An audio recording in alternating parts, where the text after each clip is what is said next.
guys! Ali here. Today, magkakabit tayo ng ARB base rack dito sa chimney.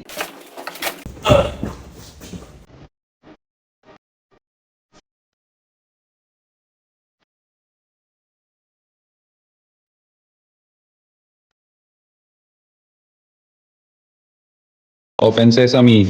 Yo, that's it, baby. ARB base rack. Specifically, pang chimney.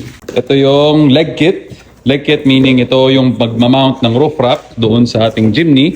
At yun ang deflector. So basically, kailangan na natin yung buo tong leg kit. Ang leg kit nito is gutter type. Gutter type meaning may mga sasakyan na mayroong gutter. At ang good part nito is madali siya kapitan ng roof rack kasi ang mounting niya is kakapitan na lang siya. So nakaipit siya dito at yun yung nakakonekta doon sa roof rack.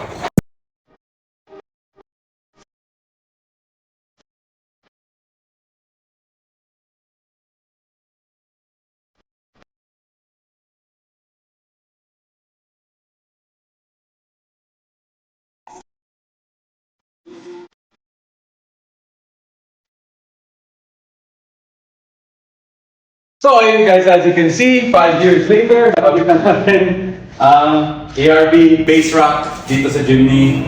At sobrang tibay niya talaga. Hindi sobrang laki, hindi sobrang liit. It's just exactly para sa chimney. So ito yung sa harap, about 8 inches. So depende naman sa alignment mo to, kung paano mo siya align. Pero ito yung nahanap kong best alignment para sa akin. So dito naman sa likod, siguro about 10 to 12 inches. Yan. And yung kabuuan, ganyan ang itsura niya sa gilid. Yan. So for me, it's just perfect.